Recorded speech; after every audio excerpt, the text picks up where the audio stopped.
Okay, great. So, ladies and gentlemen, before we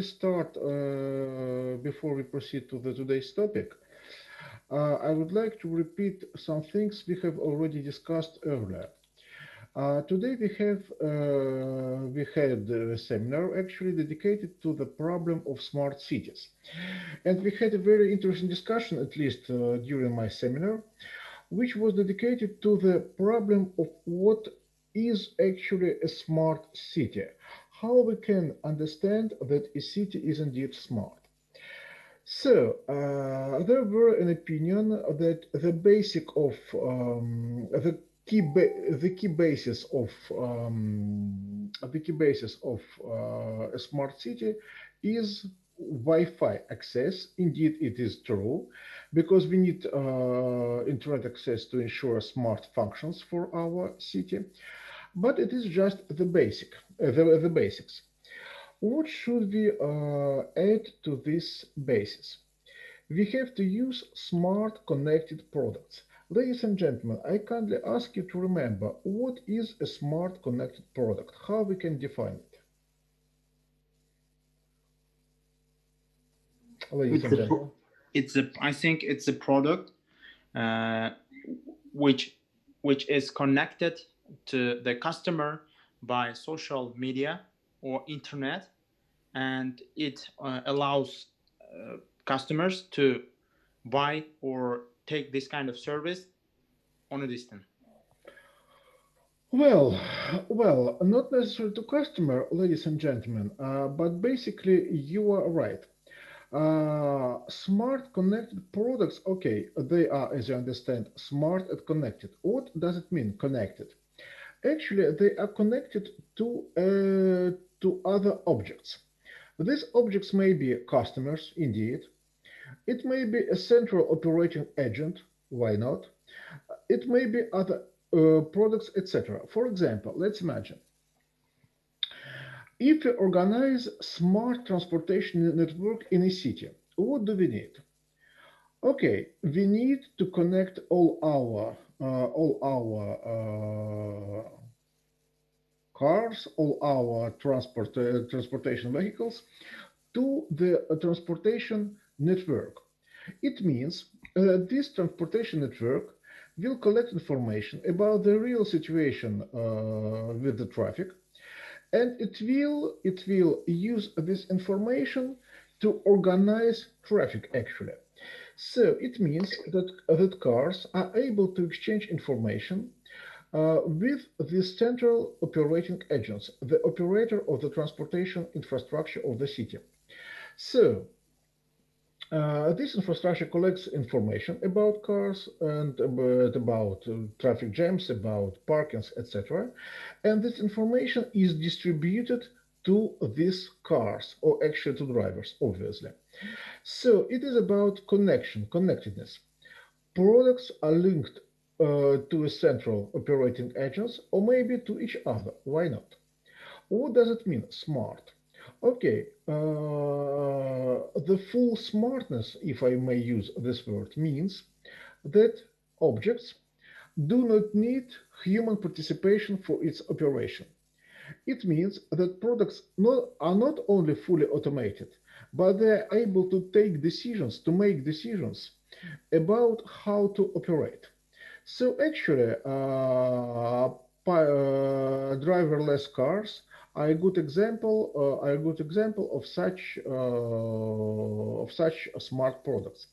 Again, let's go back to our smart city transportation network. Yes.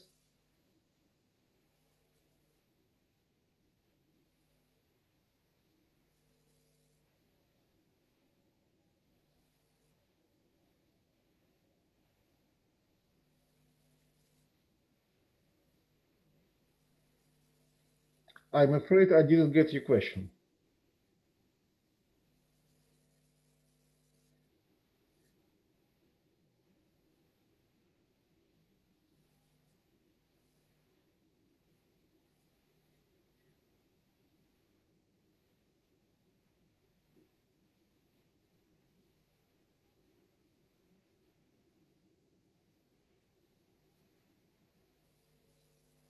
Okay, a fully automated car which is able to drive without a driver, which is able to take decisions about the road situations and adapt its behavior, so to say, to the real situation on the road. Okay, indeed, it is a smart product. So probably I didn't get your point. Could you please specify it a little bit?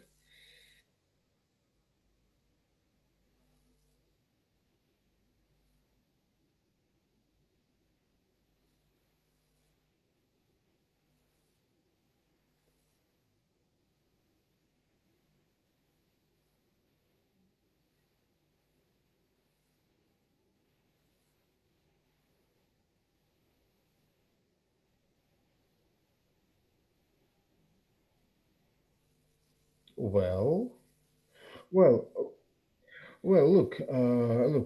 what it actually means. In case of an automated product, it means that the product is able to perform its basic functions without human physical work, so to say. It is able, but okay, it still needs human participation as a tool of management.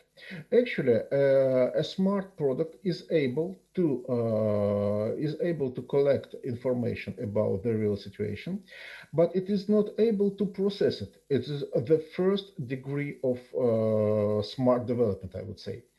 And a fully automated product is a real smart product. So don't pay too much attention to these terms actually. Automation, okay. Okay, what does it mean?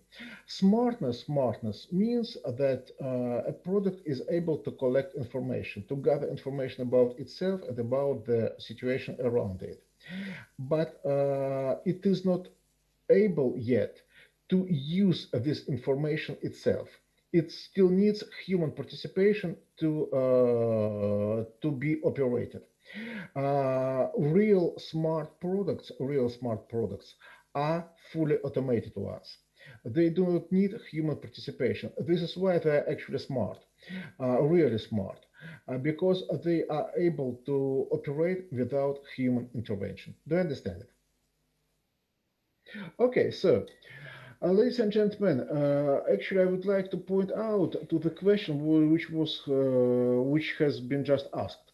Actually, we are in the early stage of our understanding, actually, of processes of smart automation, digital transformation, etc. So some terms may be ambiguous, so to say. Don't hesitate to ask me about it. But again, smart product, it's just a product with a lot of sensors, so to say. Uh, it is the first degree of smartness, but a really smart product is fully automated. It is a product which is able to operate without human intervention. So, smart connected products, indeed. Uh, at the first degree of this smartness, they are just able to collect information about the road traffic, about parkings, etc. themselves, about the real situation of these cars. I return to our example of the transportation network of a city. Well, but these cars may be absolutely smart. They may not need a driver. So it means that there are no more drivers in our city, there are only passengers. A car is able to drive itself without human participation. It is probably a dream right now. As you know, it is very difficult to ensure such a level of operation. But still, as you know, we are at early stage of smart transformation. Now cars are able to collect information and to propose solutions for drivers. Why not? They assist drivers in driving cars processes. And they may be connected to each other, so cars themselves may exchange information in order to optimize the traffic. So in this case, we have smart connected products, which are used throughout the city. It is just an example of transportation network. Similar cases may be used in other areas of our activity. Okay, actually, transportation is the most obvious example in case of smart cities. We also have smart connected infrastructure, indeed, roads, parking lots, etc. All of them are part of infrastructure. and they also can be connected to cars. In this case, they form a combined system which provides people with the full information about how to behave better. Actually, cloud computing, as you understand, we still need a lot of space to collect all this information, to store it, and to process it. And cloud computing is indeed necessary. And what else? We also need self-performing smart contracts. It means that in some cases there should be no human intervention, even in economic deals. What does it mean? Well, uh, a smart car may choose a parking. Why not? It is just a technical solution, but there may be a need to pay for this parking, and it is not a technical solution; it is an economic solution. And in this case, these processes of economic transactions may be also automated via smart contracts.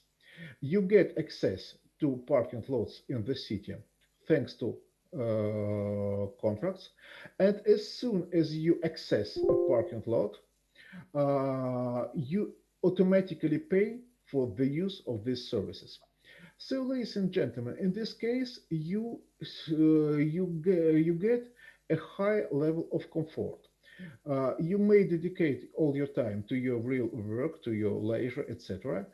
All technical functions, like transportation, for example, and all technical economic functions, I would say, all technical economic transactions which are not crucial for your life, which are not so important for you, like, as I have already said, paying for transportation, they may be performed, they may be carried out automatically. Guys, do you understand it, ladies and gentlemen? Yes.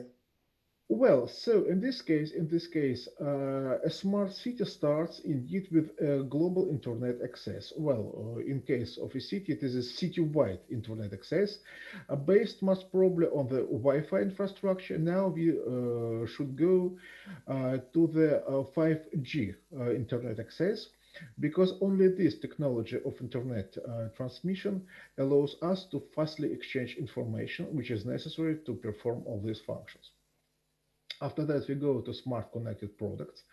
Well, indeed, we already have smart cars. I mean, first level smart cars, which have autopilots, cruise control, etc. We proceed to smart connected infrastructure. Ladies and gentlemen, I don't know if you have used this service, but in Moscow and St. Petersburg, when you are waiting a tramway or a bus at a bus stop, you can get information how much time you have to wait before the tramway or the bus arrives. It is about smart connected infrastructure.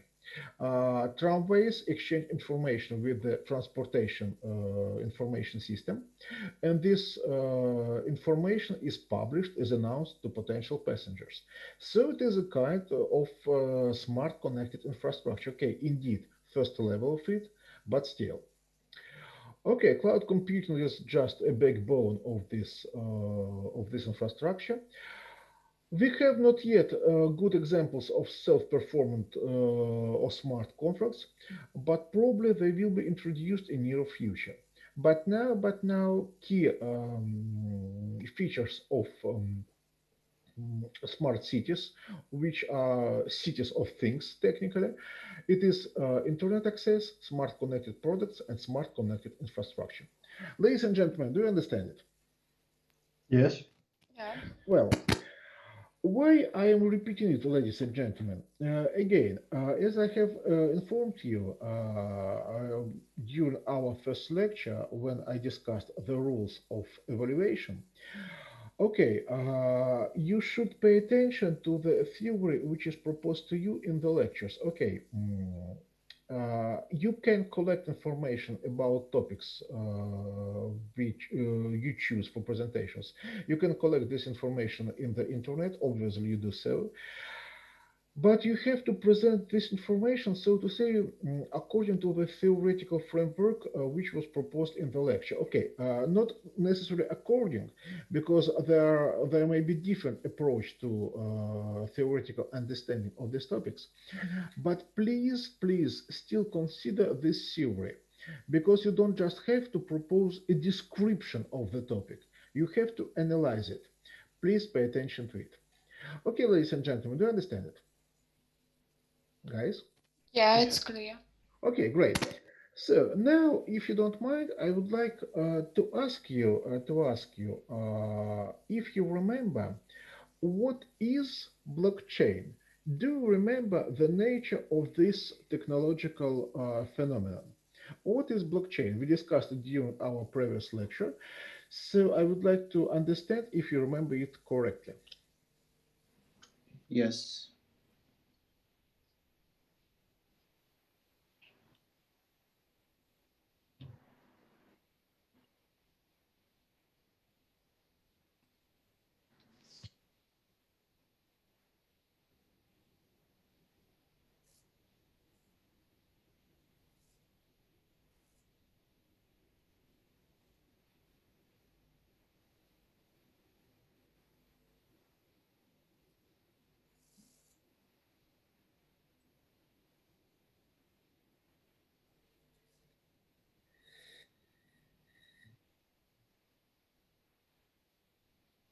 Let me express my opinion.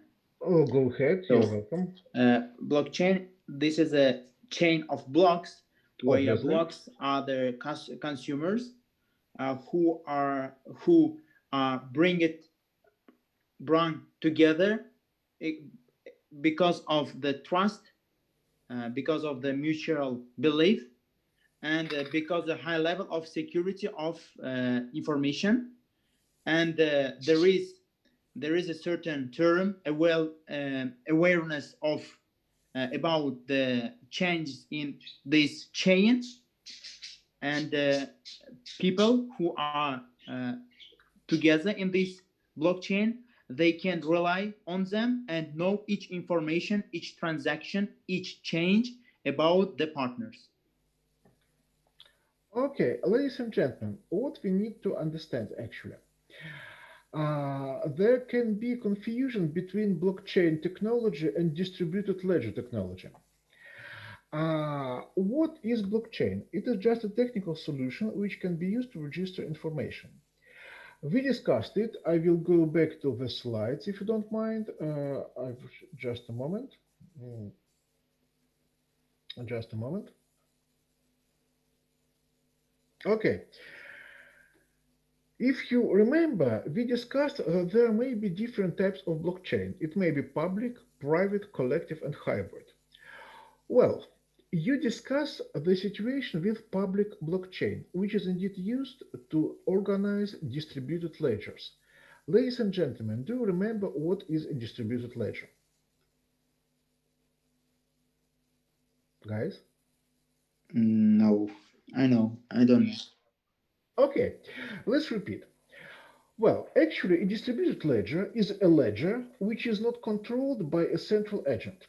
Okay, what is a ledger? Is a book technically, okay, historically it is a book, now it is obviously a file, which collects information about transactions. A good example of ledgers, actually the most real one, they are accounting books. So it is just a register of transactions, purchases, sales, asset exchanges, etc. Well, in case of traditional ledgers, they are centralized. As you understand, each economic agent, sorry, has its own ledger. Guys, do you understand it? Obviously. Okay, who verifies transactions registered in this ledger? Obviously, the central agent itself, the company itself. The company which holds the ledger is responsible for the correctness of information which is registered in this ledger. Well, what is the problem of this ledger? there should be a central agent to control it. In case it is an internal ledger, there is no problem. Okay, as you understand, each company is free to gather information about its activity. But there are some activities which are public, as you understand. I will explain it a little bit. Let's imagine you have a bank account. Obviously, you have. Most people now have bank accounts. You can send money, you can receive money. How this financial operation are organized? Someone to whom you plan to send money provides you information about his or her bank account. Guys, do you understand it? Do you follow me? Yeah. Okay. So, in order to send money to someone, you have to get information about his or her bank account. Okay. Let's imagine you are in the same bank, in Sberbank, the obvious example in Russia. So, both of you are Sberbank clients.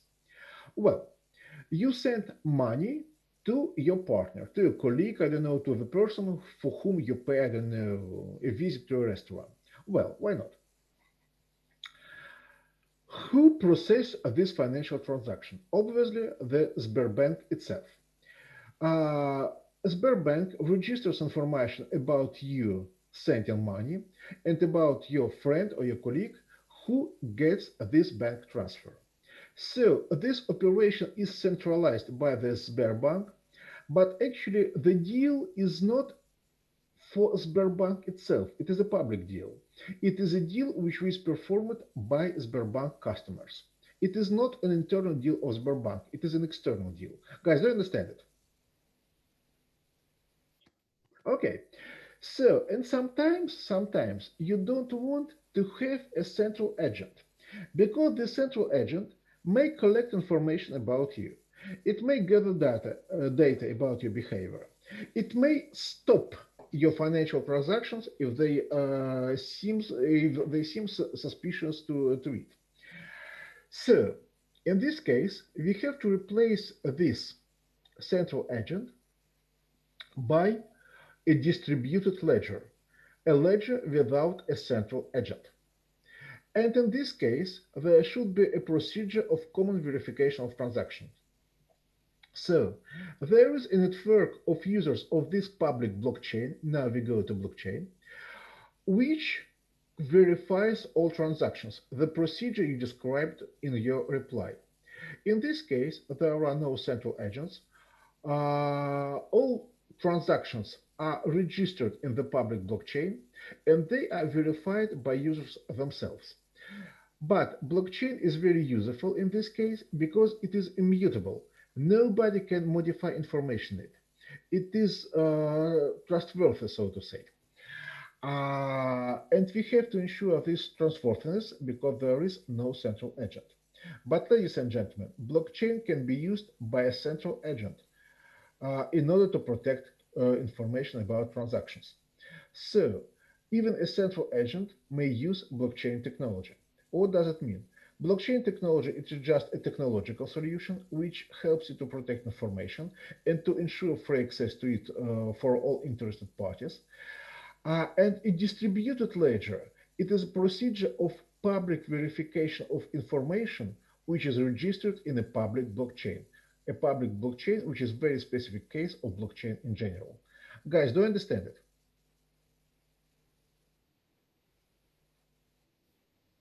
Repeat, yes.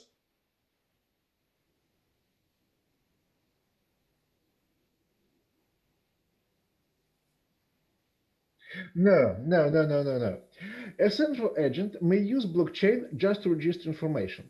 Blockchain, it is a procedure of registration of information, no more than that. In this case, all information is stored in blocks. You are absolutely right. These blocks are connected into a chain. Information in this blockchain cannot be changed. It protects information against fraud, hacking, etc. And obviously, even a central agent, a company, a corporation, a bank, may use blockchain to protect its internal information. Guys, do you understand it? Yeah. Without any public access to this blockchain will be fully operated by this central agent. So in this case, what does it mean? Blockchain is used just a technology for registration of data. But in this case, we have a private blockchain. I hope you see this as a point two on the slide. But most of you have heard about, so to say, about normal blockchains, public blockchains. They are used to run distributed ledgers, ledgers without a central agent. So Bitcoin, or cryptocurrencies in general are a good example of such a public blockchain. They are not controlled by a central agent. All transactions are public and they are verified by the users of this blockchain. Guys, do you understand it? So, technically, blockchain it is a technological solution. Distributed ledger is, so to say, a social solution. It is a ledger which is run by a community.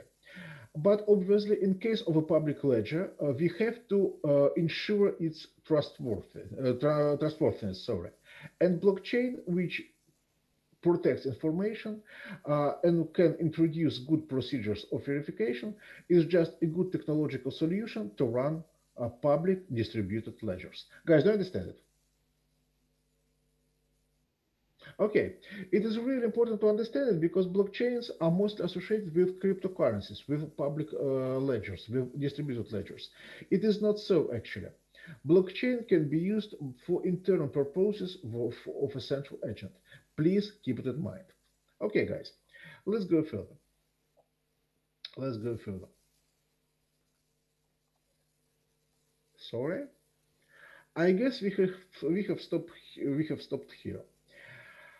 Ladies and gentlemen, what I would like to highlight, authentication. What does it mean? It is procedure which confirms the identity of a user. Why it is very important now? Okay, as you understand,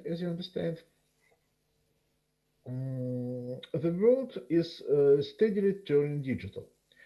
Thanks to this transformation, people has to confirm their identity.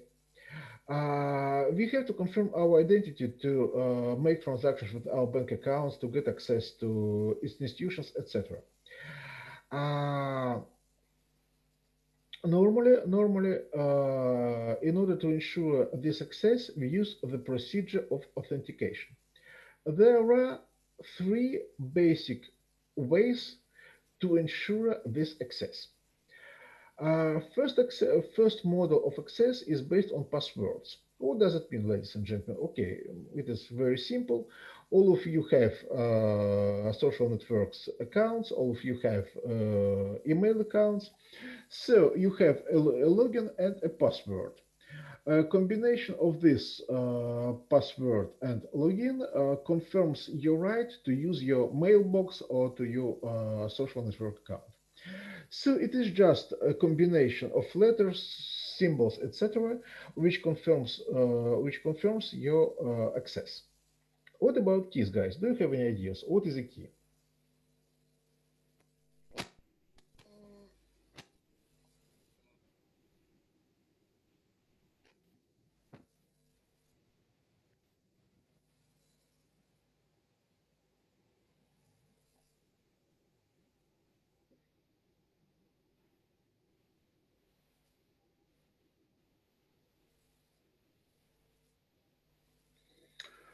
Well, you are right. Could you give an example?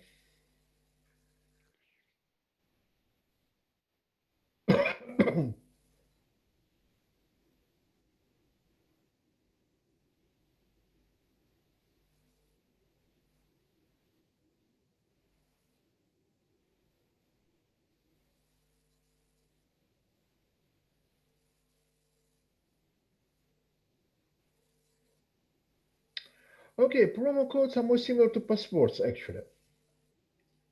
And mm, is it about? Mm, it seems like it's something similar like password, but in other form. Maybe uh, mm, I guess that maybe key. um, an example of the key is a graphic key that uh, give you access to the smartphone, for example, when you uh, just draw a key, something like that. But it seems like it's a only password. I don't know. I don't get it.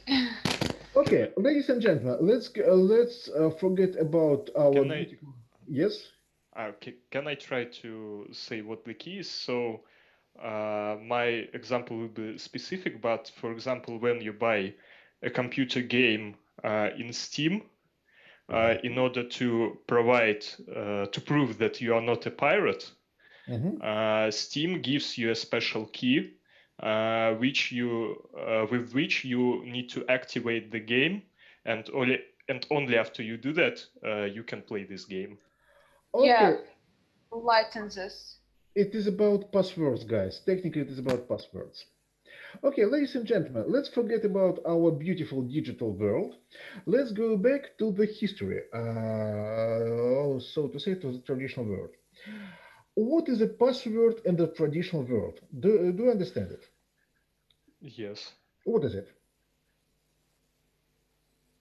Mm, this is a specific code consisted of several number of signs, uh, which is known by only the owner of the password, and it is used to prove the identity Okay, of this man.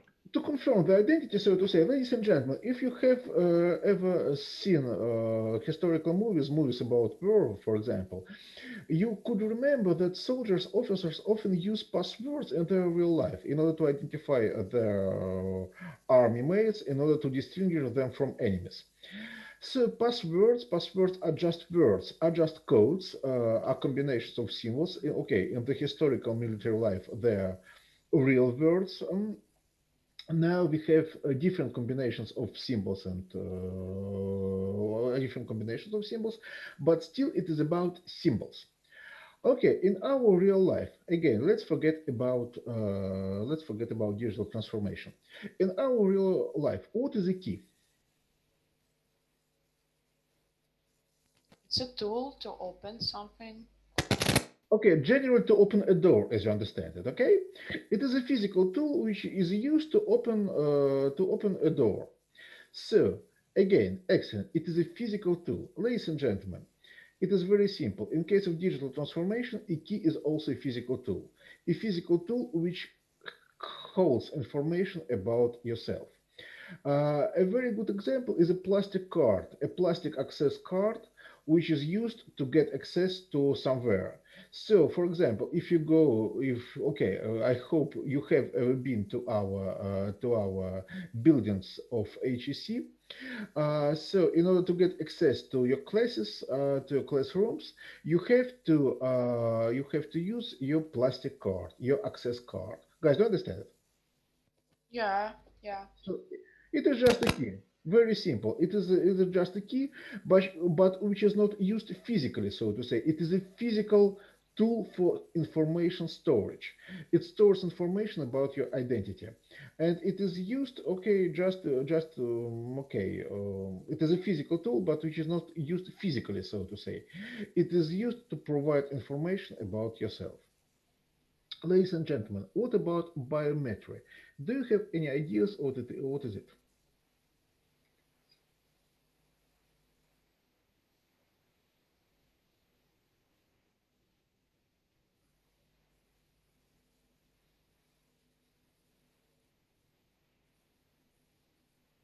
Okay, using body parts, it's very pessimistic, but okay, I understand your point.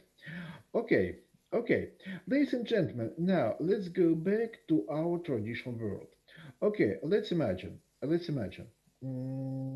Okay, if you are a soldier and if you have to confirm your right to go, I don't know, to enter a fortress, you have to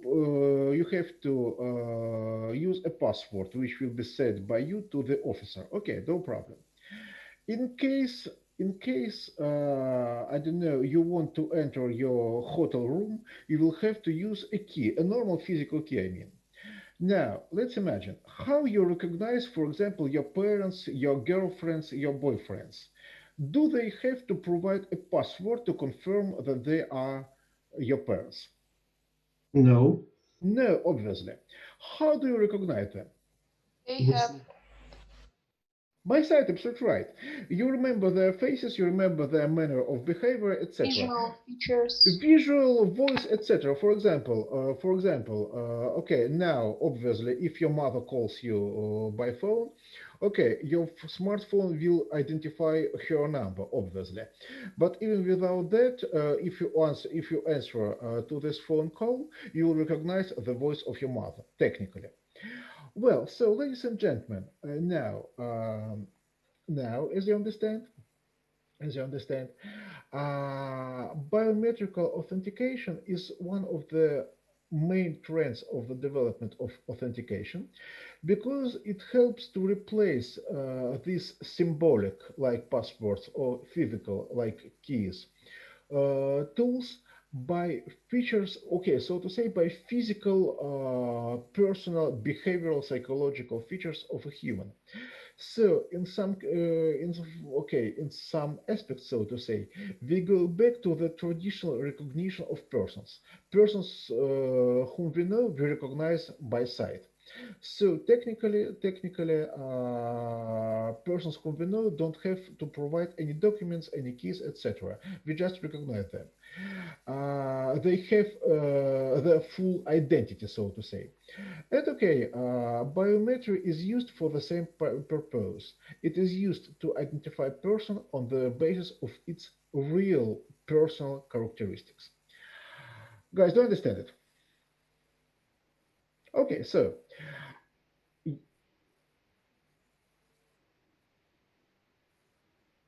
go ahead, no problem.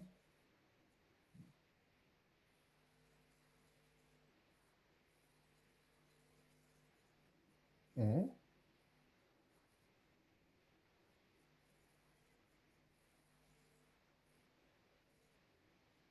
mhm,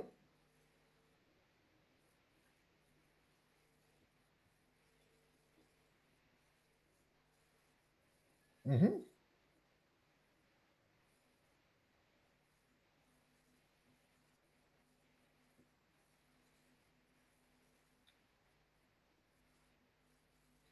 Okay.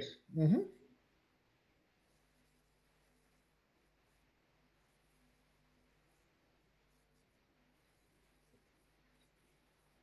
mhm.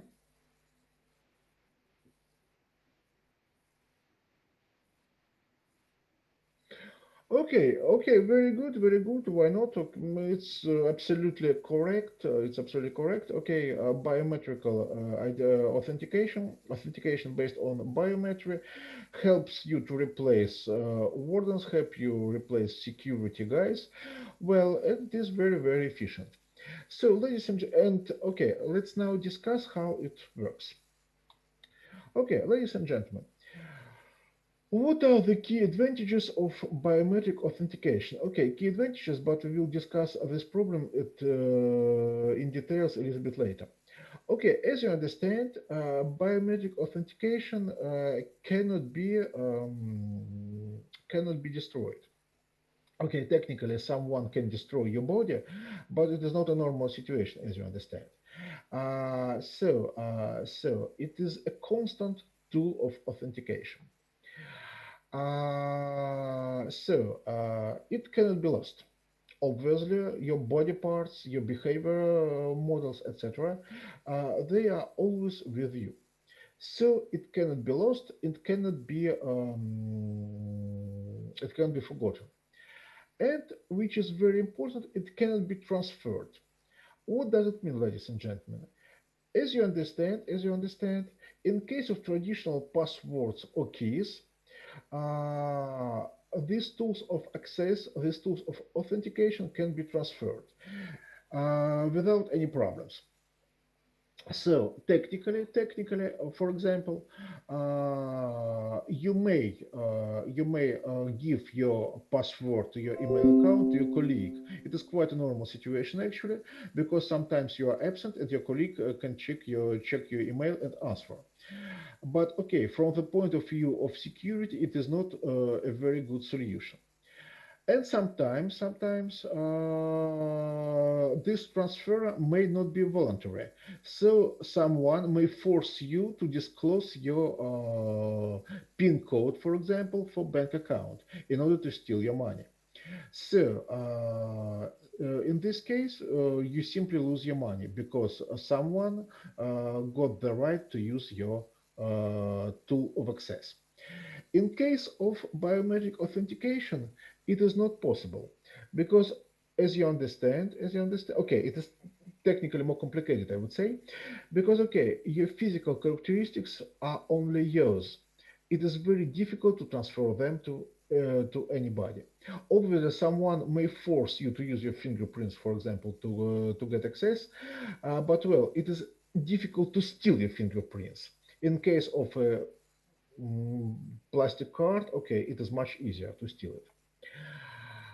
As you understand, it's very difficult to fake physical characteristics. Let's go to the right part of the slide. Biometric authentication ensures higher level of comfort for users. For example, let's imagine, okay, you want to withdraw some money from an ATM, and you see that you forgot your plastic card, your bank card at home. In this case, okay, you are not happy because you have to go back to go back home to take your card and to return to the bank. In case of biometric authentication, there's not a problem. You are identified on the basis of your physical characteristics. Okay, for example, fingerprints, facial recognition, so the form of your face, and voice recognition. Okay, the most popular models of recognition, of authentication, are fingerprints and facial recognition. So, which is even more important, in some cases, you don't have to make any efforts to be authenticated. For example, if you use a key to enter a building, okay, you have to take your plastic card, you have to take your badge, you have to put it on the terminal, on the scanner, etc. Okay, in case of facial recognition, there is not a problem. There will be no efforts from your side. You simply enter the building, the camera reads information about your face, and you get access. That's all. So no efforts and high level of security, which is very good. And well, again, you cannot forget your physical characteristics. Okay, it's obvious. You can't forget your voice at home. You cannot forget your fingerprints, etc. You always hold to them, so to say. So as soon as you need to be identified, you can present your physical characteristic immediately, which is not always so in case of keys or passwords. Guys, do you understand it? Yes. Great.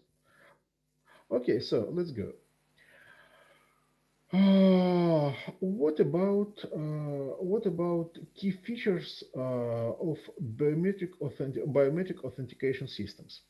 Ladies and gentlemen, there are three basic requirements. There are some more requirements which will be discussed later, but there are three key requirements. First of all, biometric authentication should be correct. Okay, it's quite obvious. In case the authentication is incorrect, it means that you may be refused access, or someone who has no right to access will be granted this right. So authentication should be correct. It should be able to correctly use biometric characteristics. It should be voluntary. Ladies and gentlemen, what is the problem?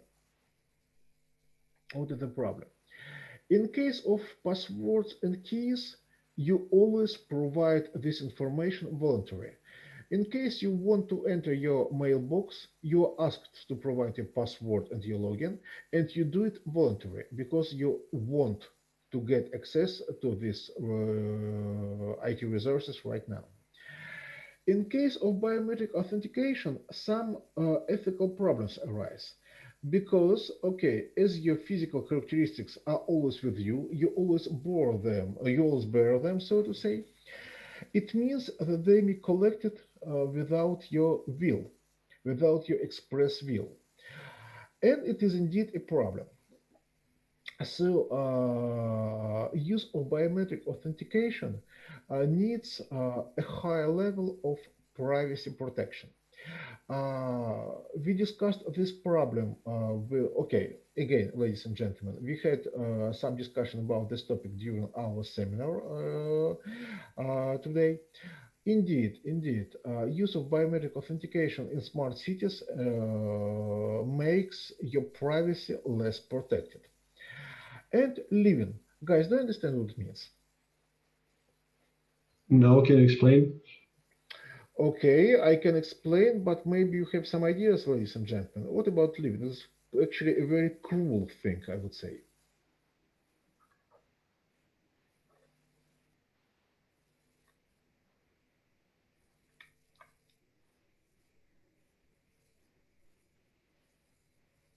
Obviously.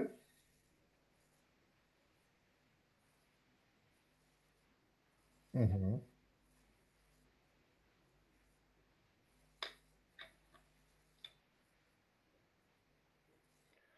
Not exactly, actually. You discussed one of the main shortcomings of biometric authentication, but it's not the key feature of biometric authentication. I would try to explain. Ladies and gentlemen, what it means. Let's imagine you have your fingerprints. Do you agree? Everybody has fingerprints, right? Well, what does it mean? Your fingerprints is just a picture of your finger, so to say. Let's imagine that you have to present your fingerprints in order to get access to your bank account. So you go to a bank, you put your fingers on the scanner, and okay, you get access. But what is actually the problem? May someone cut your fingers off? I Yeah, think of course. Okay, absolutely right. Okay, if you are a rich person, okay, you may be kidnapped and someone may try to cut your fingers off. Why not? So, what does it mean actually, ladies and gentlemen? Okay, there may be one more problem. Let's imagine you are dead. Okay, very bad situation actually. You are dead, and okay, someone wants to get access to your bank account. In this case, or probably to your smartphone. Why not? Because there are some personal information in your smartphone which is important for this person. Yeah, I will continue. Just a moment. So, what does it mean? What does it mean?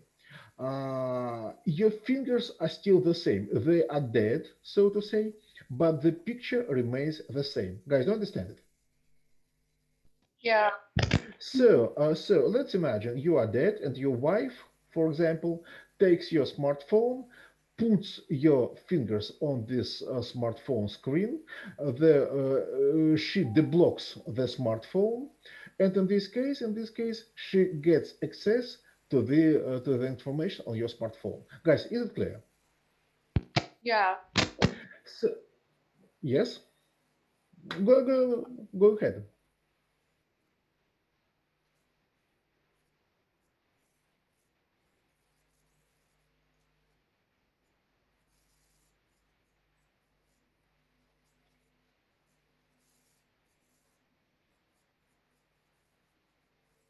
Okay.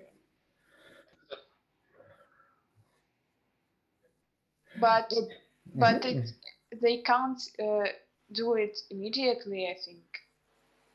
Okay, look, technically it is indeed so. It is indeed so, but as you understand, it may require some time. And well, if banks deletes information for about your fingerprints from your bank account, well, why not? And if the information about your bank account is transferred to your wife, okay, it's quite normal. It is about bank accounts. But what about your smartphone? Your smartphone is a personal thing, actually.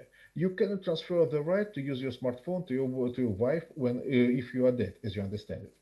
And your wife may be interested in checking information on your smartphone, probably about your love stories outside the family, so to say. Well, in this case, it means that someone can use your biometric characteristics when your physical characteristics, so to say, are dead, if you understand what I mean.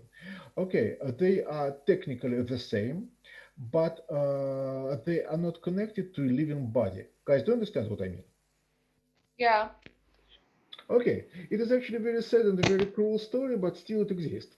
So it means that biometric characteristics should ensure authentications of only living people.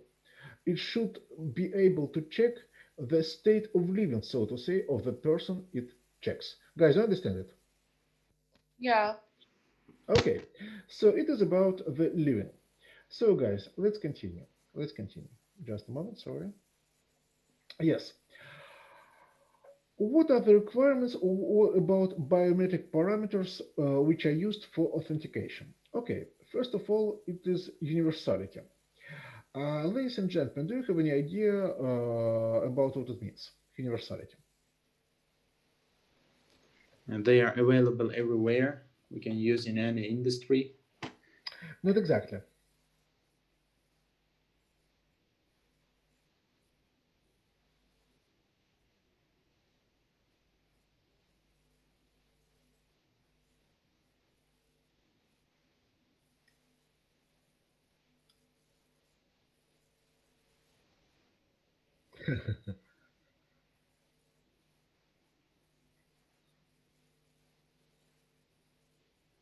A very good idea, actually. I like it very much, but it is not about this understanding of your universality, ladies and gentlemen. Ladies and gentlemen, don't forget that biometric authentication is based on use of automated system of technical tools, actually. So, what does it mean? Technical tools should be programmed to correctly identify you. What does it mean? It means that this biometric parameter should be universal. It means that everybody must possess it. Guys, do you understand it? So fingerprints are universal. Everybody has a fingerprints. Okay, about some handicapped persons. Okay, so it occurs, but it is normal to have 10 fingers on your hands. Guys, do you understand it? So universal parameters are parameters which are typical for everybody. For example, gender parameters, sorry, are not universal. So we have to use universal parameters. Uniqueness. What does it mean, ladies and gentlemen? Any ideas?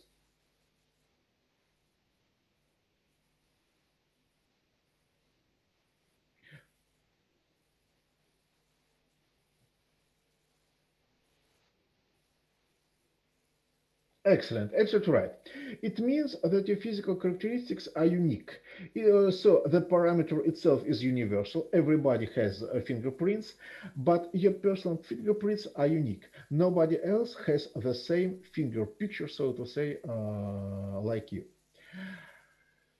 Ladies and gentlemen, as you understand, these requirements are crucial because, okay, everybody should have their parameter and it should be unique because without this uniqueness, you cannot be identified correctly. Permanence, ladies and gentlemen, some ideas.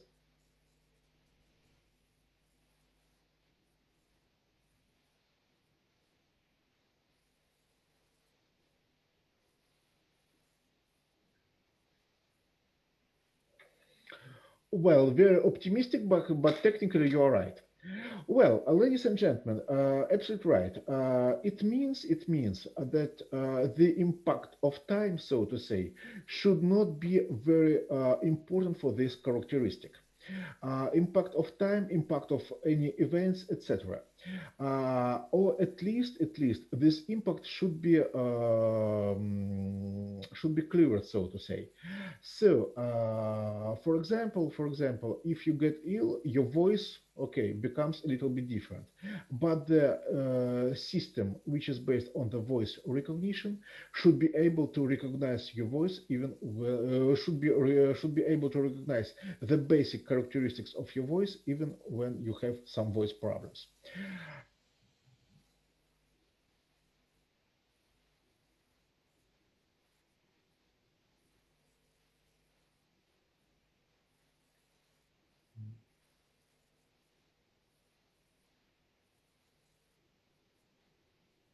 Absolutely, absolutely, absolutely.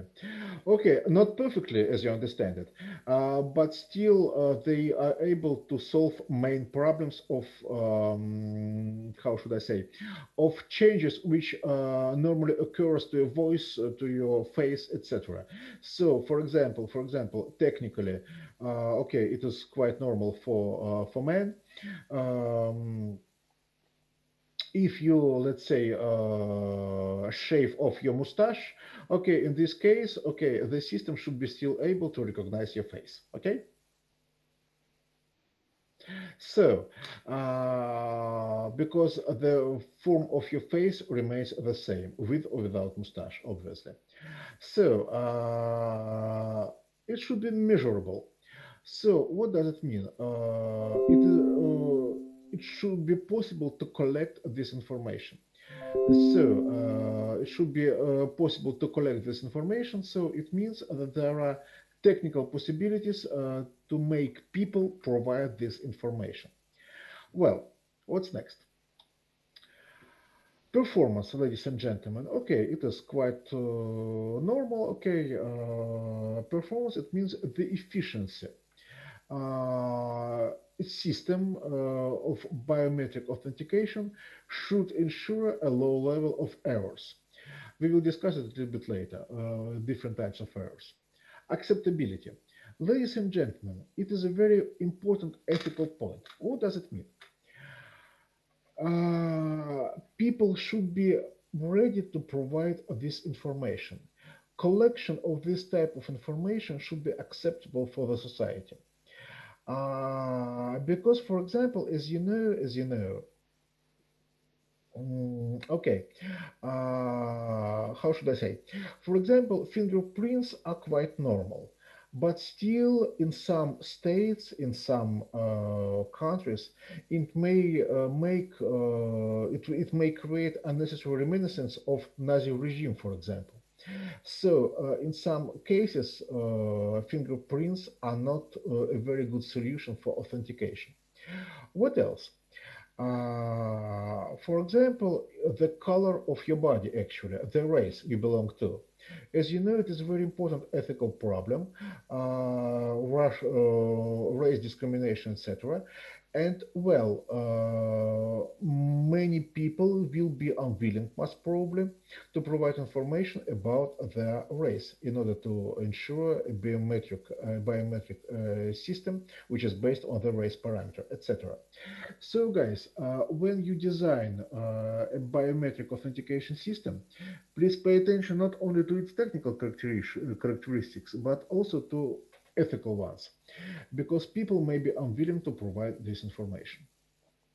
And obviously, circumvention. It is closely related to performance. Performance it is the efficiency of the system, its ability to identify people. Circumvention it is the possibility to circumvent the system, to get unauthorized access, to provide wrong information and still use the system. So, it is about the level of protection of the system. Obviously, biometric authentication system should ensure a high level of protection, of security. Guys, do you understand it? Listen, yes?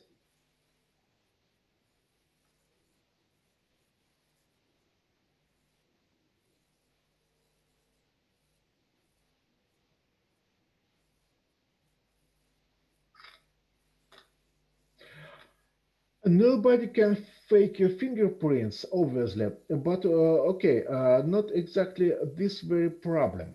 This very okay. Sorry, ladies and gentlemen. Technically, your fingerprints should be protected. The information about your fingerprints should be protected. For example,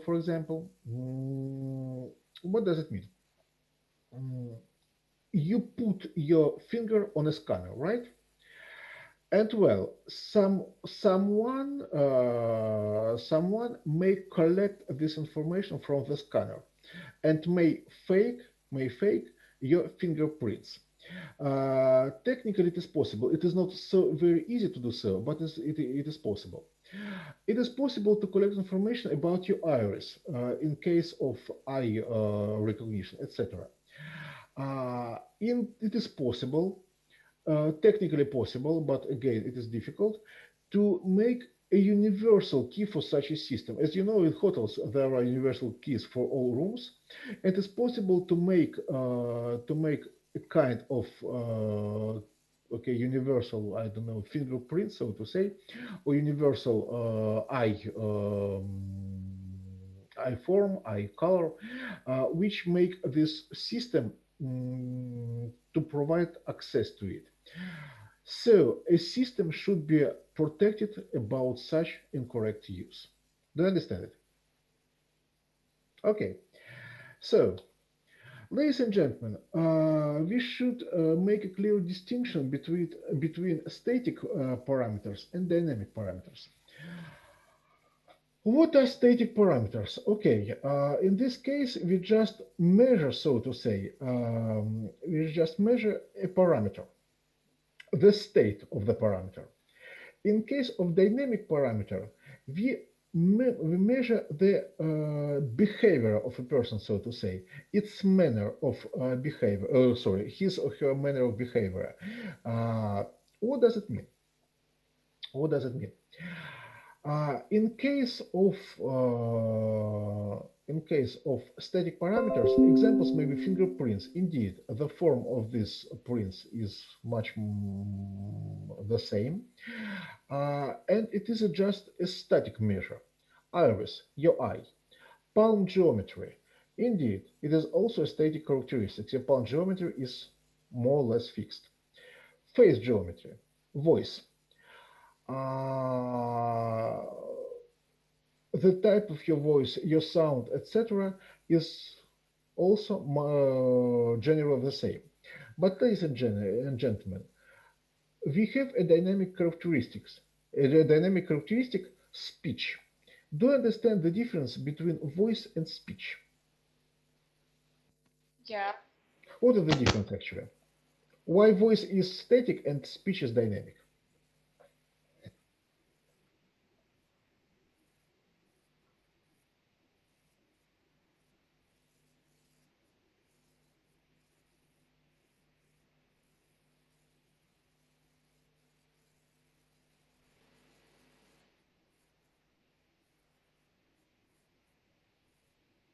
Mm-hmm. Absolutely right. Excellent. Absolutely right. So in case of voice, okay, it just so to say an acoustic characteristics of your person, so to say, of your personality. In case of speech, it's a much more psychological characteristics. Sorry. In this case, this system collects information about your manner to speak, about your normal speed of talking, about your intonations, etc. And okay, this set of information is used to identify your speech. Guys, do you understand it? Really? Okay, the same is about handwriting. In this case, you do, okay, it is very ambiguous term actually, because okay, handwriting may be also a static characteristic. Ladies and gentlemen, if you remember old times, you probably know that you had to produce a signature on the back side of your credit cards. Why it was used? Because in order to confirm your payments, in order to confirm your transactions, you had not only to present your credit card, but also to sign the cashier's ticket. In order to check the transaction, the cashier had to compare the example of your signature on the credit card and your signature on the ticket. Guys, understand it?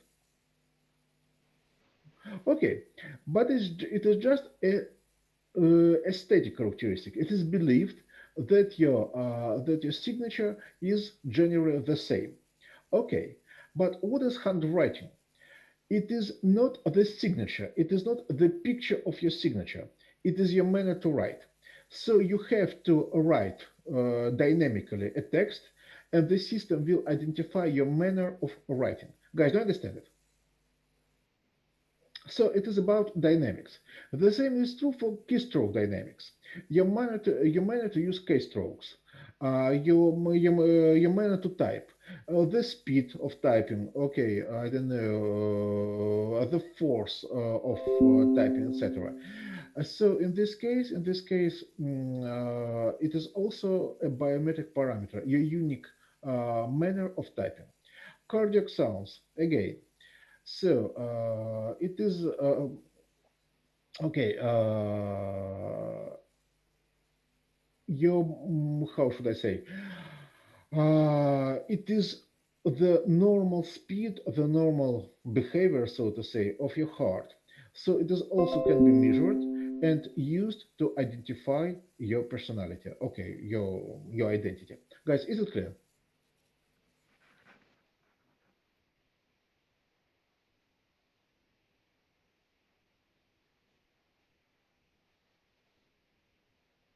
Okay, obviously, India, obviously it is, but ladies and gentlemen, now, as you understand, the cost of collecting information should correspond to the level of protection you want to ensure, to the level of security you need to ensure. Obviously, for mass transactions, you would use static characteristic, for example, like voice for telephone based recognition, etc.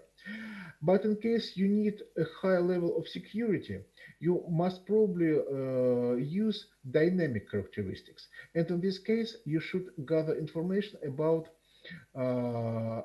lower number of people. Do you understand it? And well, don't forget that now we live in the age of big data. Uh, Information about us is constantly collected, and the cost of collecting information is constantly decreasing.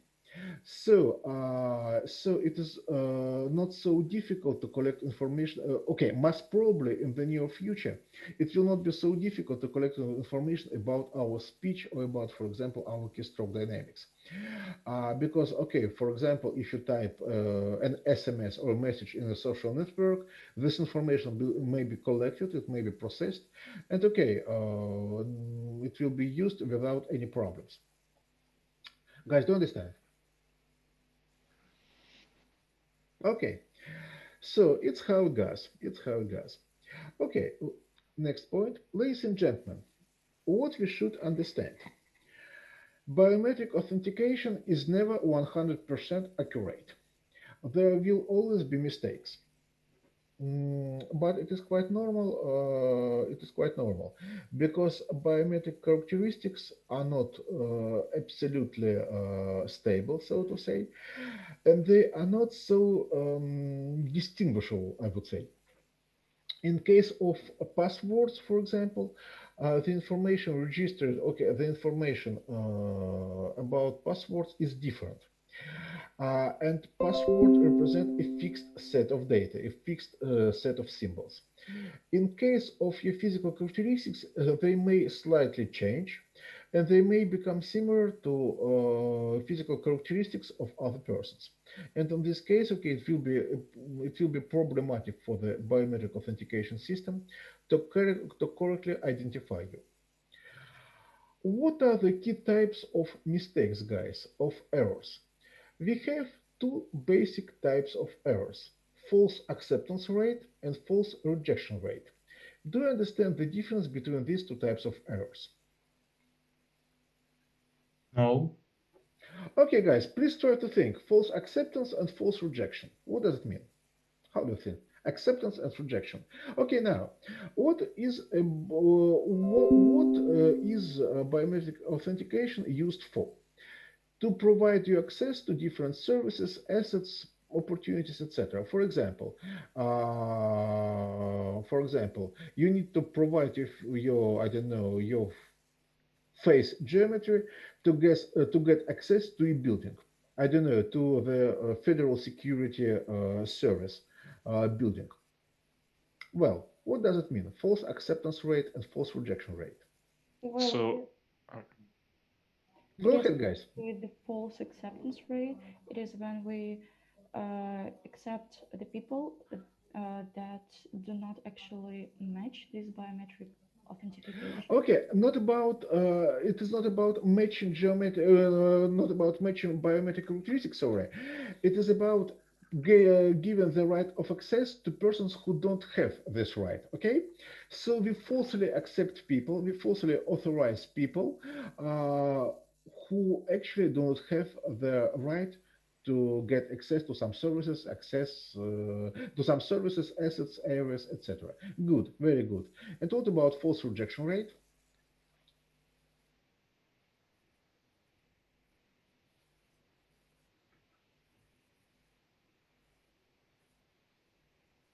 Absolutely right. In this case, we falsely reject people.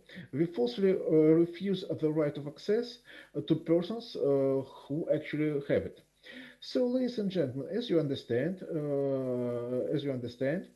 the goal is to reduce both of these errors.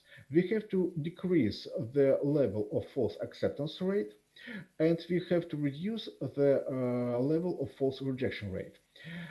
Because okay, both of these errors create problems for our security system, and they may also create problems not only for us but also for people who are, so to say, victims of these errors. Guys, understand it? Yes. Okay, ladies and gentlemen, if you don't mind, let's have a break. We have 20 minutes, if I'm not mistaken, and after that we'll continue. Okay? Okay. Okay, thank you very much. Let's have a short break. See you guys. Excuse me. Yes? Can we start from the explaining that false rejection rate, because I'm a bit confused among them. No problem. Please remind me about it when we start, okay? Okay. oh, can 20 minutes. Yes. Okay, no, a little bit more because we have to start at 20 past 4. So at 20 past 4, okay? can I have a Okay. question also? Yes, of course. Uh, which type of biometric authentication is the closest to 100% accuracy? It actually depends on the system, on the quality of the system, not on the quality of the biometric data, not on the type of biometric data. Sorry, but the most popular and technically the most accurate for the time being is the biometric system based on fingerprints. So it is not like a DNA scan or something like that. Okay, the DNA scan, etc. It's okay. It is about sci-fi for the time being. Okay, it is a little bit difficult to implement this model right now, but in the future, obviously, DNA screening will be the most accurate. But again, it is the problem of data collection. So today we don't have enough technology level to. Absolutely right. Absolutely right. Yeah, okay. Thank you very much. You are welcome. So, guys, see you in 20 minutes or a little bit later. I'll share my screen and we'll continue.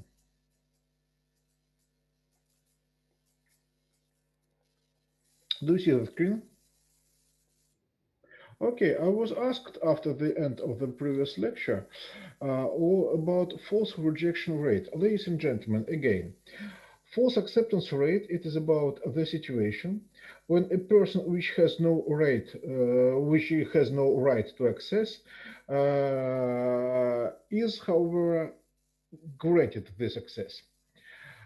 In case of false rejection rate, the situation is inverse. In this case, a person who normally should be accepted is not accepted, is rejected due to an internal mistake of the system. Guys, do you understand it? Ladies and gentlemen, is it clear? Okay, so now let's continue. Sorry. Okay, so what are the problems with biometric authentication? Guys, well, the first obvious problem it is about similar characteristics. As I have already said, in some cases, person may have characteristics which are very similar to each other. The classic case is the case with twins. I guess you have heard about it. So there were a very interesting history about twins who bought smartphones with facial recognition, and actually their smartphones could not make a distinction between them. For these smartphones, these persons had the same characteristics. Okay, twins are very similar to each other, as you know, and okay, sometimes it can create problems. Stresses. As you know, in case of psychological problems, physical and behavioral characteristics of a person may change. It is about the voice. It is about the manner of behavior. It is about the speech. It is about the eyes. So in this case, a system may not recognize the person. Health problems. Well, obviously, health problems may change characteristics of a person, as you understand. And the same is true for aging. Face may change, okay, eyes may change, even fingerprints may change a little bit. And as these characteristics change, okay, the system may have problems with recognition of, with correct authentication, so to say, with correct measurement of these characteristics. Ladies and gentlemen, do you understand it? Okay. Okay, so what are the advantages of biometric authentication? Okay, we have already discussed them a little bit earlier during our previous lecture. Now I will add some additional information. Well, higher security. Again, ladies and gentlemen, physical characteristics are very personal characteristics, as you understand it. Behavioral characteristics are very personal characteristics too. So it is difficult to imitate them, to steal them, etc. So technically, they should be able to provide a higher level of security and a higher level of comfort. Okay, ladies and gentlemen, I have already explained this case with access to a building, but well, it is about frictionless services actually. As you probably know, there are some projects of supermarkets, of shops, of stores, which are fully automated and which do not use cashiers. How do they operate? You enter this supermarket, and a camera identifies you on the basis of your facial geometry. Well, the system registers your purchases, actually the products you selected. You leave the supermarket, and the payment is made automatically as your facial characteristics are linked to your bank account number. So in this case, you don't have to lose time we don't have to lose time paying, etc. You get the service automatically. It is even more comfortable in case of toll roads, as you understand what it means. In this case, you drive a car and you have to pay a fee for the right to use a road. Okay, normally how it is operated. You should stop at the point of entry for this road. You should pay the fee. After this, you continue your travel. Okay, it takes time. It is not so comfortable. It is automated on the basis of special radio hardware, but you have to rent this hardware. You have to pay for it. Okay, it is not so comfortable. In case of facial recognition, the situation is absolutely different. As soon as you enter this road, a camera takes a picture of your face. You are immediately identified, and as your biometric characteristics are linked to your bank account, okay, the payment for the right to use this road is made automatically. Guys, do you understand, ladies and gentlemen? Yes. Oh, okay. What are the Excuse problems? me. Yes? Uh, can someone rent our uh, biometric authentications? No, no. No. Actually, no. Okay, it is not possible from the technical point of view. Uh, a person can imitate your physical characteristics, but it is hardly possible to rent them voluntarily, so to say. Only one person may possess these characteristics at the same time. Well, what are about risks, ladies and gentlemen? Okay, unfortunately, higher risks for owners. It was a very interesting and unfortunately a very cruel story. When two car thieves cut off a hand of the car owner of a very expensive car in order to get access to this car. So what does it mean? In case of physical tools of access, like keys or any documents, in this case, you just have to steal these tools, and you get the right of access. In case of physical characteristics, you have to technically steal these characteristics. And because they are a part of ourselves, because they are part of our body, okay, in order to steal them, either you have to steal the whole person, so to say, you have to kidnap her, or him or her, or you have to cut a part of of his or her body in order to get possession of these characteristics. Guys, do you understand it? It is actually a very important problem because, okay, it combines higher security, as I have already said, with higher risks for owners. And okay, as you understand, it is about living parameters. So it is very important to ensure that okay, a system could differentiate between living persons and dead ones, unfortunately. Well, what about disadvantages? No reassurance. In case you lose your plastic card, or in case you lose other keys, or in case you forget your password, okay, a new password or a new key may be generated for you. In case of physical characteristics, there is no possibility to do so. Let's imagine someone may steal your physical characteristics, or actually the digital information about your physical characteristics. What does it mean, guys? It means that okay, you leave your fingerprints on a scanner.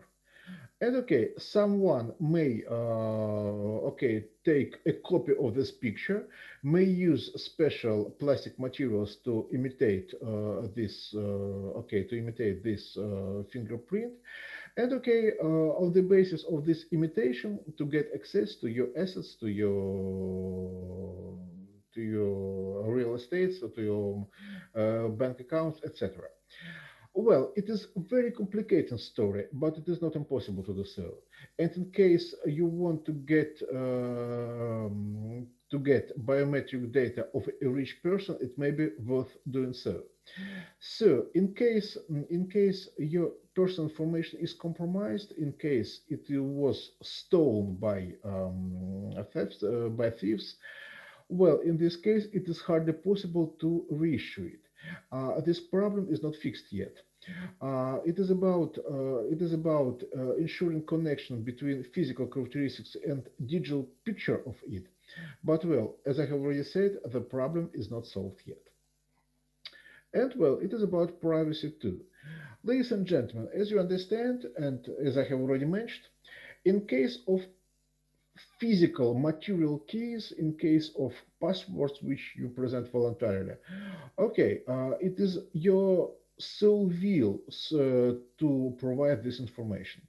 In case of physical information, okay, the problem is that this information is always available. We always demonstrate our face, so to say. And okay, this information may be collected, it may be used not only for our comforts, but also in order to limit our freedom. It is not good. Guys, do you understand it? Okay, so let's continue. Let's continue. What about social risks, ladies and gentlemen? I discussed some technical risks, so to say, but now let's discuss social risks. Okay, unintended identification. What does it mean? It means that biometric authentication may be used to identify information which you don't want to identify. What does it mean? Well, for example, as you know, our physical characteristics are interconnected. If you okay information about your voice information about your voice may contain information about your psychological state, about stress, about your sincerity, etc. Information which is information okay about your eyeballs, about your iris, may contain information about your health, uh, and so on. And collect information about your physical parameters, which are technically used to identify you, uh, may lead to additional information which you do not want to disclose. It may, for example, be used to identify the real state of your health, etc., which is obviously bad.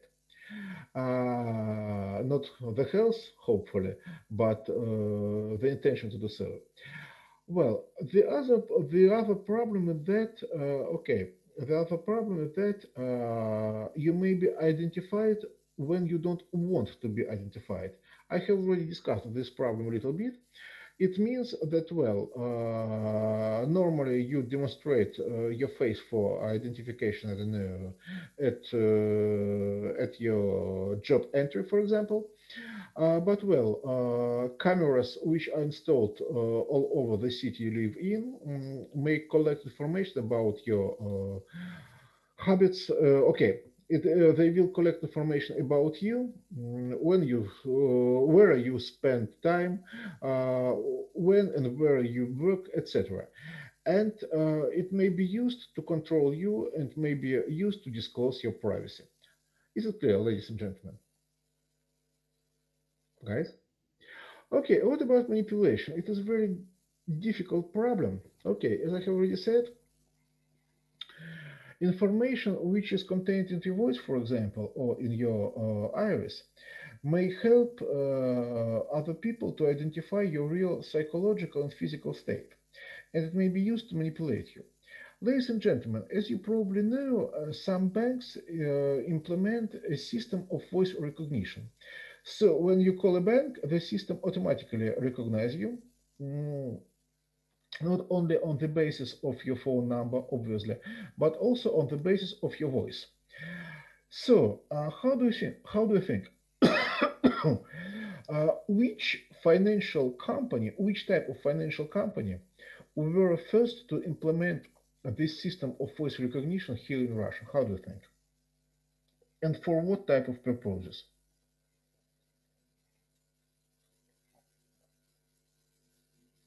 Any ideas, guys? Maybe Sberbank. Well, Sberbank it is a very big company, but not exactly. I don't ask you for the precise name of this company or of these companies. I ask you about the type of these companies, about their activity. How do you think? What was it?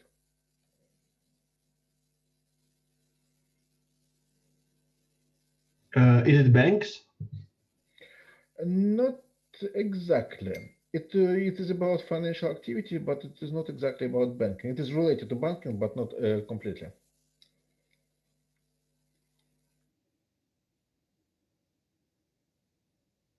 No, no, no, no. Okay, guys, I will help you a little bit. Okay, actually, I will give you an answer. It is about debt collectors. As you know, guys who break your legs in order to make you to pay the debt back. Well, what was their model of operation? As you know, they call you if you don't pay the credit. They call you and they insist on your paying the debt back as soon as possible. Well, they use psychological pressure in order to make you to do what they want. And well, they use voice recognition systems in order to understand your psychological state, in order to understand your psychological situation, and so that this manipulation was as efficient as possible. Guys, do you understand it? Okay, it's absolutely logical. It's absolutely logical. I don't think it is ethical. It is okay, but ladies and gentlemen, as you know, this business exists. Well, what about constant control, ladies and gentlemen? Again, it is about privacy actually. You provide information about your physical characteristics constantly, especially characteristics like your face. And okay, it is easy to ensure constant control over you, over your behavior. It may create risks for privacy. It may create risks for freedom. And well, it may be bad for the society as a whole. Okay, it may be necessary to ensure security. As you know, in China, they implement this system which demonstrated its efficiency during the coronavirus alert. But still, sometimes this control may create social risks. So, strict legislation should be implemented in order to reduce these types of threats. Guys, do you understand it? Ladies and gentlemen. Okay, so now let's continue. Now let's go to cybersecurity, guys. What is cybersecurity? Cybersecurity, it is a system, a technology which is used to protect computer systems and networks against different types of damage, against unauthorized access, and against service disruption. What we should understand, ladies and gentlemen, in our traditional world, I mean before the digital transformation, all threats, all risks were mostly physical. So a thief was stealing your physical wallet. Okay, I don't know. A burglar wanted to enter your physical home in order to steal your, I don't know, you steal your belongings, etc. Now, when social and business activities are turning digital, incorrect behavior is also turning digital. And in order to prevent risks related to these types of unethical or illegal behavior, it is necessary to implement a system of cybersecurity.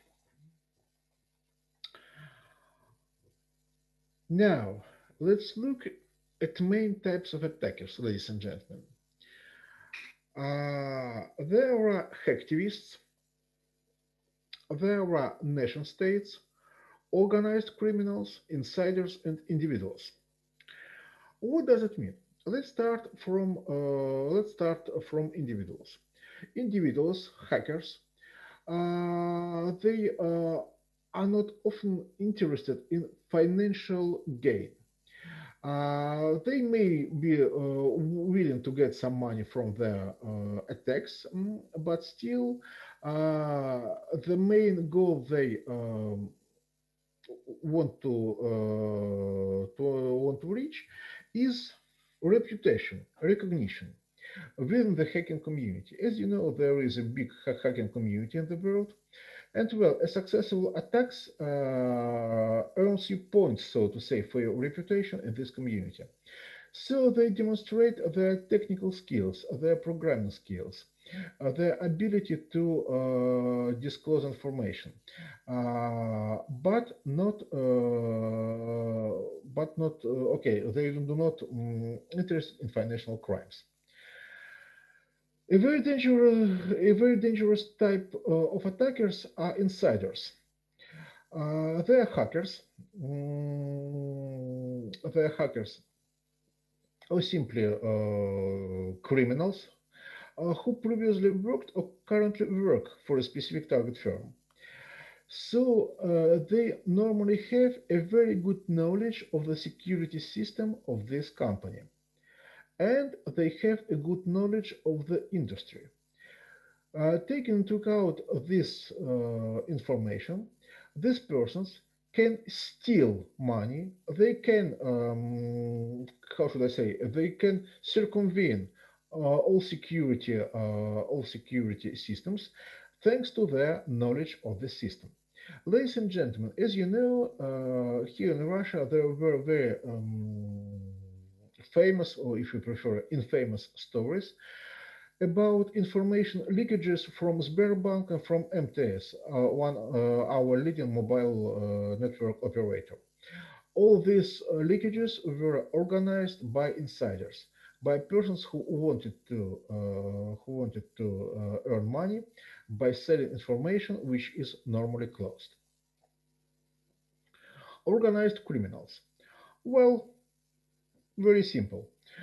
Criminals who want to get money from attacks on computer systems. There are different types of attacks. We will discuss them a little bit later, but their main goal is money. I will continue by hacktivist, ladies and gentlemen. As you know, as you understand, this word is coined on the basis of two other words, hackers and activists. They are socially, ideologically, or politically motivated hackers, so they are interested in social or political goals. They are interested in convey different social messages. So how should I say? They destroy computer systems, or they publish information they are interested in on public sites. Well, other goal is to make non-public information available to the public.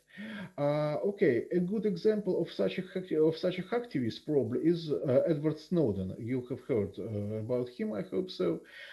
So a person which make access make a person who made top secret American security data available to large public. Okay, so the last point, but not the least, is nation states. What is the problem? It is about cyber warfare.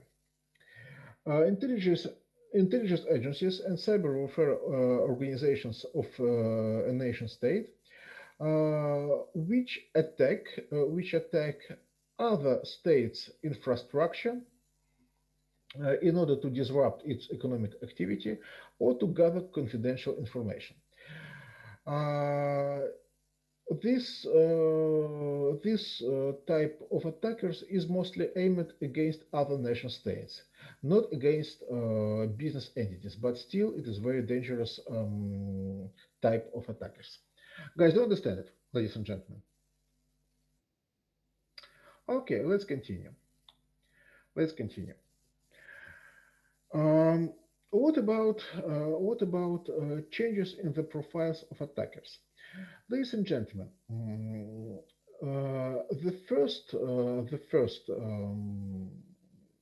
type of attackers, historically first, I mean, were individuals with recreational, so to say, goals. They were interested in fame, in reputation.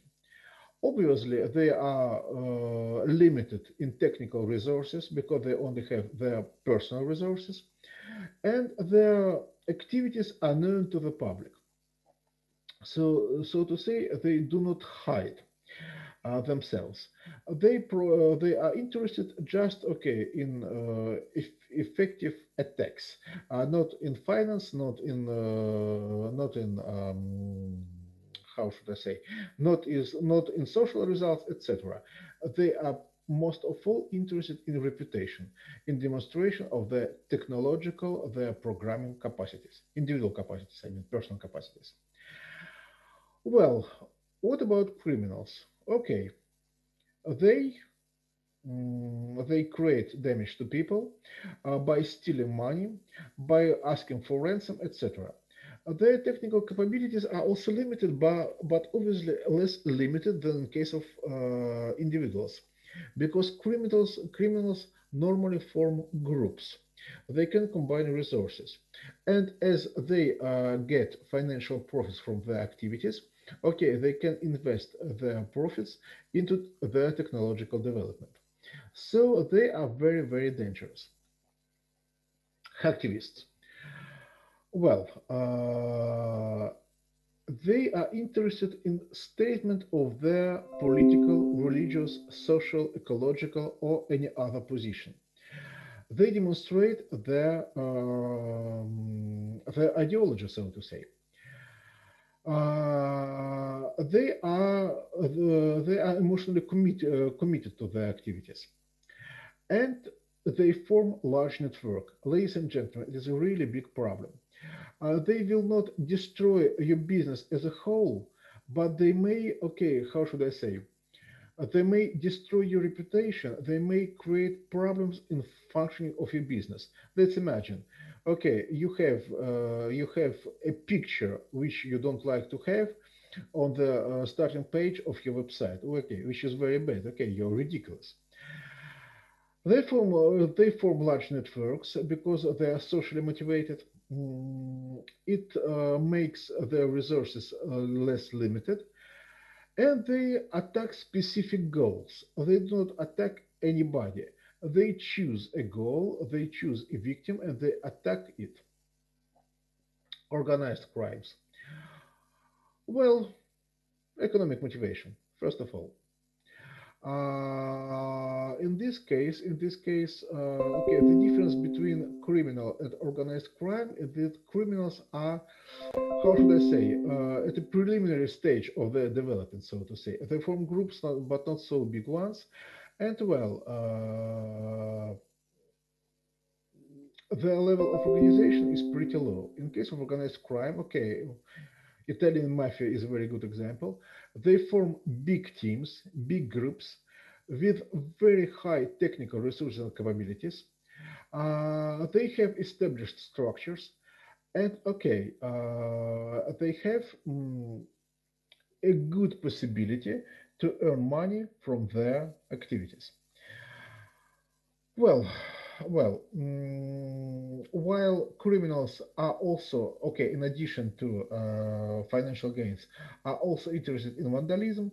In case of organized crime, the vandalism is not a goal by itself. Well, state-sponsored cyber war guys. They have nearly unlimited resources. State-sponsored, it means that they are not necessarily controlled by the state.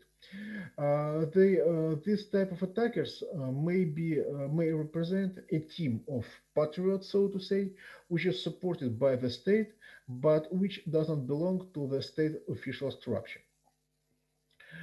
They have Yes,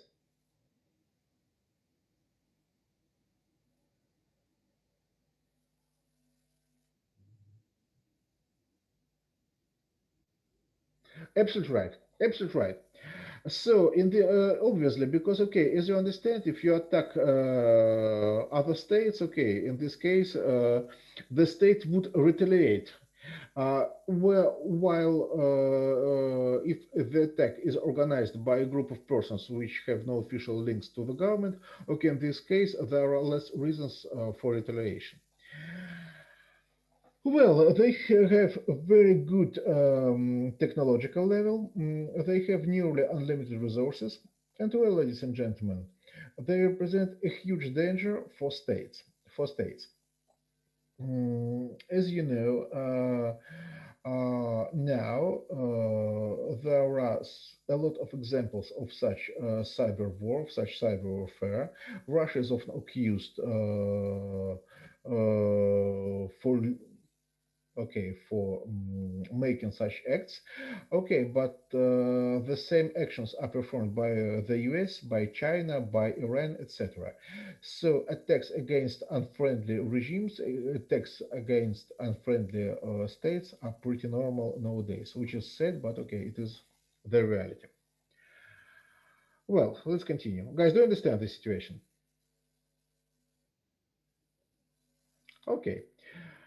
One of the most popular types of attacks is the denial of service attack.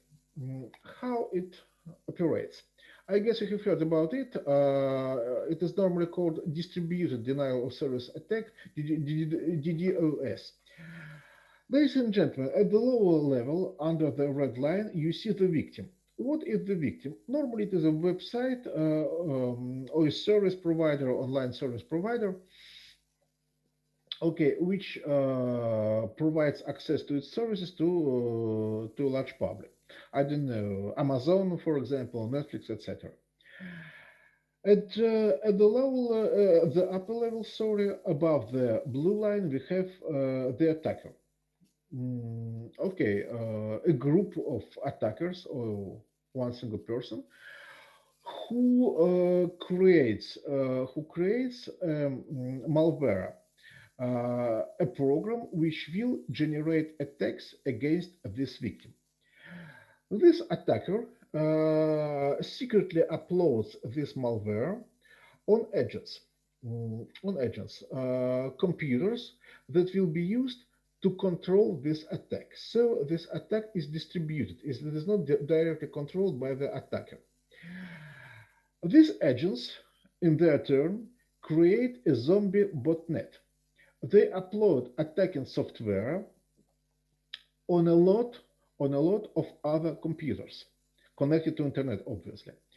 Each agent may control up to 1,000 computers. So you can imagine the scale of such attacks. And obviously, the attacker may control a lot of agents. What happens later? At a fixed moment of time, computers which belong to this zombie botnet start asking the victim computer for service. As you understand, each server, each site has a limited technical capacity. And this zombie botnet creates an overload for this victim. It becomes unable to satisfy all requests because the number of requests is too huge. And obviously, the victim computer goes down. The victim service goes down. It is unable to perform requests. The service is interrupted. It may be interrupted for a long period of time, up to 1 day, which is crucial for business activities, which is crucial for state infrastructure, etc. So it's how, yes.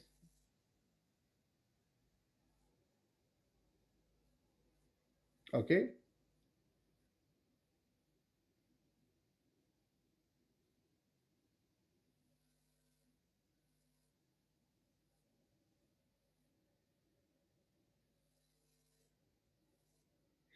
Okay. It's very simple to explain it. As I already said, you upload a malware on agents. So you get access. You get access to these agents without their authorization. So you hack these computers and you upload your malware on these computers. And after this, these computers become your agents. They start in performing commands you issue, so to say. They also connect themselves to other zombie computers and they upload attacking software on them. Okay?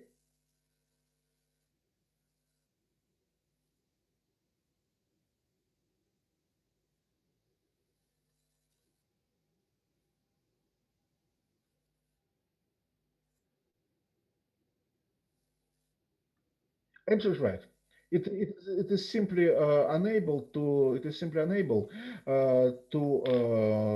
perform to perform its functions. Ladies and gentlemen, similar cases may occur even in good situations, so to say. I don't know if you have heard about it, but as you know, due to our coronavirus alert, okay, you know it, but maybe you don't know the precise examples. Due to the coronavirus alert, now Russian universities operate in a distant mode. You know it, but they use different software to organize communications. Sorry, between teachers and students. And well, some universities use their local software. And let's imagine this software was used just to help students which were absent during lectures or for this, okay, which was designed to use, how should I say, which was designed to help a limited number of students to get access to course information. Now the software is used to organize the whole study process for the whole student audience. And okay, in this case, when all students are trying to connect to this server, to this site, okay, obviously it goes down. It was not designed to perform to perform such a level of service. Do you understand it, ladies and gentlemen? Is it clear?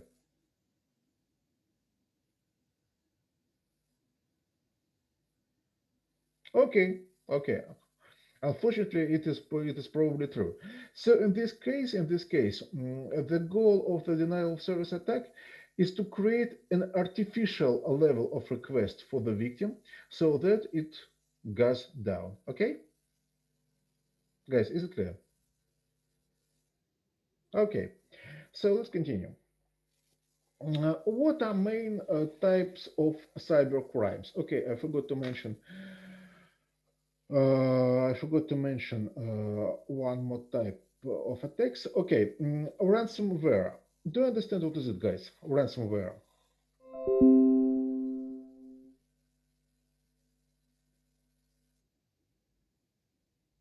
Any ideas? What can it mean?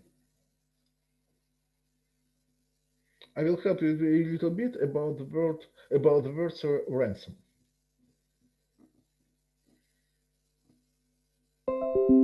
Okay, what is a ransom actually, guys? Any ideas? What does it mean?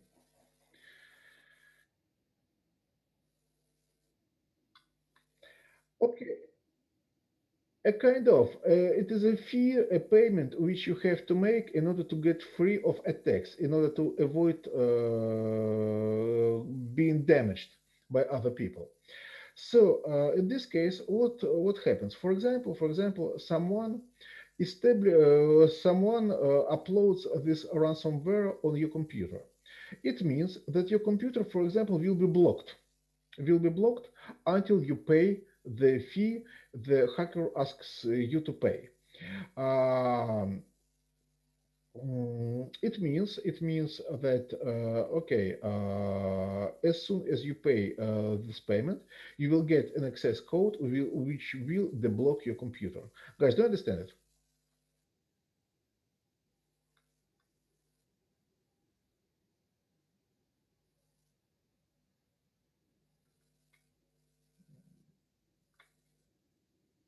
Absolutely right. It happened 3 years ago. It happened 3 years ago. It was the virus which was called WannaCry, and it was asking about ransom. Absolutely right. Malware. Okay, it is software which is used to spy, to collect information, to damage the work of your computer, to secretly collect passwords, etc.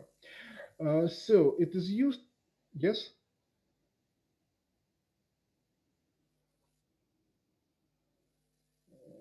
I don't understand you. Could you please repeat? Okay, so you kind of absolutely right. Absolutely right. It is social engineering, ladies and gentlemen. So, as you probably know, I guess you get a lot of such emails if you use electronic mail. You get an email in which you are invited to go via a link, for example. This link will be used to upload a malware on your computer, etc. So it is social engineering. You are asked to do something which is beneficial for you, or at least you think it is beneficial for you, but instead it is used to make you to undertake some actions which will destroy your comfort, so to say.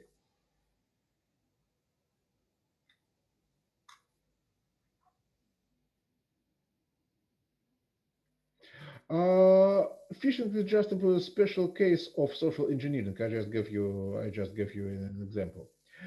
Well, Adware, I hope you also have heard about it. Adware, so it is a software which demonstrates you advertising. Okay, you cannot avoid these ads. Okay. It is used to promote different products or services, but against your will, so to say. So all these types of cyber crimes are used to earn money, so to say, from you. Guys, is it clear? Okay. So what about cyber warfare? About state activities in the field of attacks?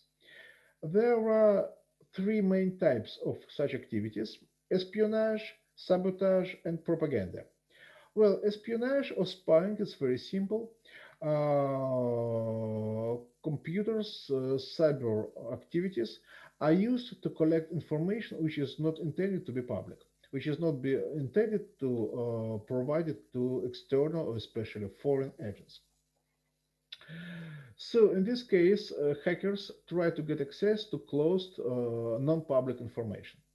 Sabotage. It is probably the most dangerous case. Ladies and gentlemen, as you know, now due to the digital transformation, most infrastructure, most factories, okay, generally the big part of our economy, of our global economy, is organized through computer networks.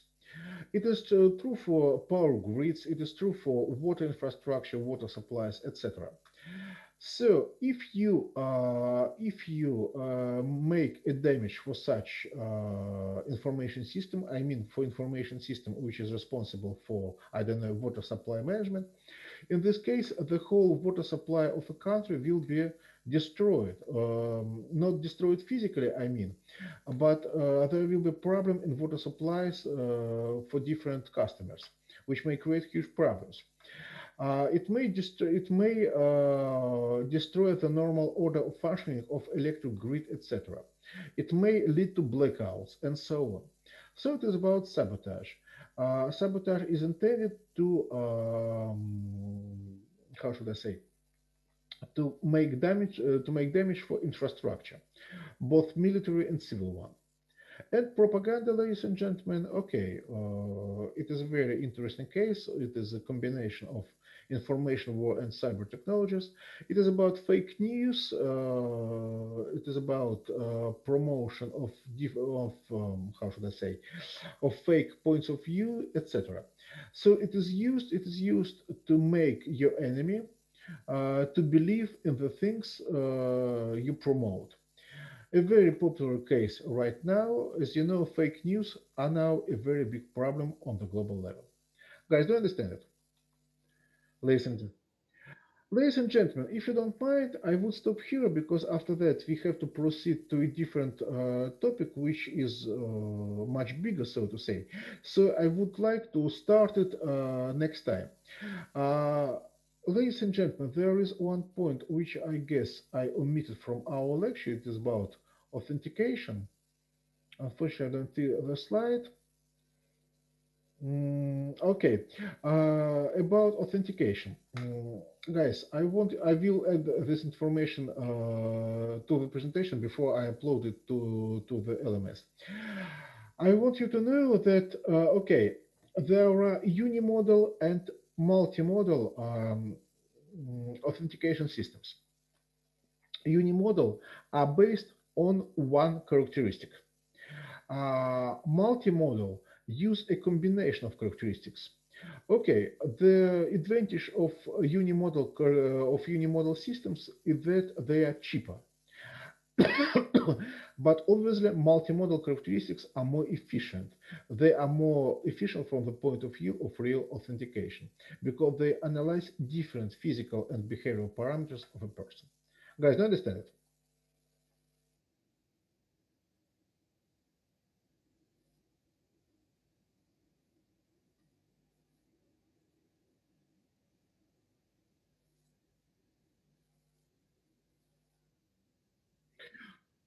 Uh, okay, absolutely right, absolutely right.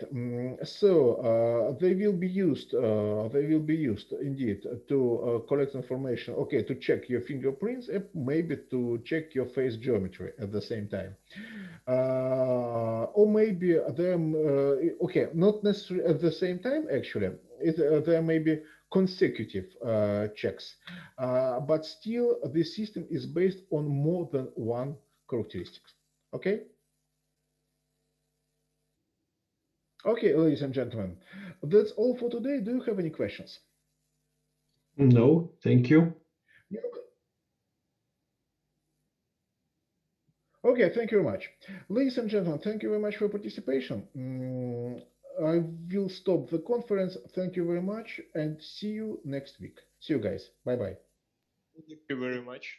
Thank you. Goodbye.